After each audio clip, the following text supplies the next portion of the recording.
अस्सलामुअलैकुम and hello दोस्तों, मैं जुलेखास kitchen.com से। तो चलिए आज हम बनाते हैं वो शाम की छोटी सी भूख के लिए पोहा। पर सबसे पहले अगर आपने मेरे चैनल को सब्सक्राइब नहीं किया है तो लाल बटन दबाकर सब्सक्राइब करें और बराबर में जो बेल आइकन है इसे ऑल नोटिफिकेशंस पर क्लिक करें। ऐसा करने से आपको मेरी रेसिपी सबसे पहले देखने मिलेगी, वो भी फ्री में। और रेसिपी अच्छी लगे तो लाइक ज़रूर कीजिएगा।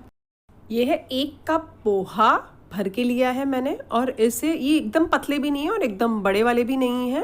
और अब मैंने क्या किया, इसे छन्नी के ऊपर रख दिया था और 1 से 2 बार छुट्टे पानी से मैं इसे धो लेती हूँ। आप चाहें तो नल के नीचे पानी से धो लें उसे और छान कर नितारने साइड पर रख दें।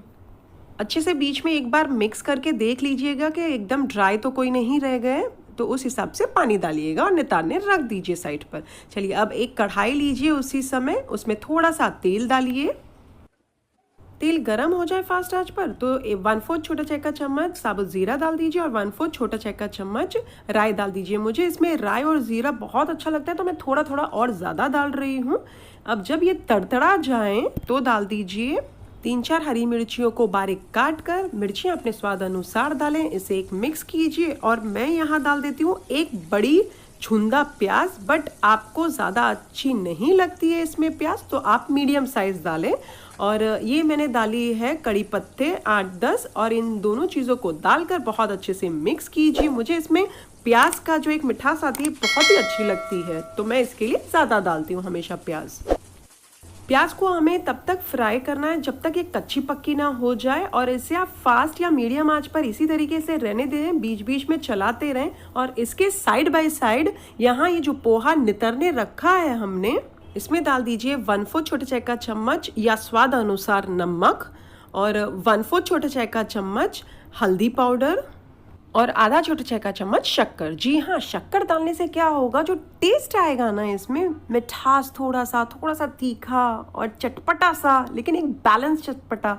तो आप चाहें तो शक्कर डालें, आप चाहें तो ना डालें, बट मुझे इसमें है ना शक्कर थोड़ी सी हमेशा ज़्यादा चाहिए होती है, तो मैं हमेशा 3/4 टीस्पून डालती हूँ। आप चाहें तो आधी डालें। अच्छा, इसे बहुत अच्छे से मिक्स कर लीजिए चम्मच की मदद से और उसे साइड पर ही रहने दीजिए। अब हम प्याज की ओर जाते हैं। प्याज हो गई है कच्ची पक्की, चूल्हे को कर दीजिए मीडियम आंच अब। और ये जो हमने साइड पर रखा है पोहा, ये सारा डाल दीजिए और बहुत अच्छे से हल्के हाथ से मिक्स कीजिए। मिक्स हो जाए तो 2-3 टेबलस्पून जितना शिंगदाना डाल दीजिए। वैसे शिंगदाना जो मैं यहाँ इस्तेमाल कर रही हूँ वो पहले से ही भुना हुआ है, रोस्टेड पैकेट वाला जो आता है वो डाल रही हूँ। आपने नहीं डालना है तो आप स्किप कर सकते हो, और डालोगे तो बहुत ही अच्छा टेस्ट आता है इसमें। और अब इसमें थोड़ी सी कटी हुई बारीक कोथमीर डाल दीजिए। एक पानी का छींटा डाल दीजिए, ज़्यादा मत डालिएगा, थोड़ा सा ही पानी का छींटा डालिए। स्लो कर दीजिए चूल्हे को और ढक कर 2-3 मिनट पर दम पर पकने रहने दीजिए।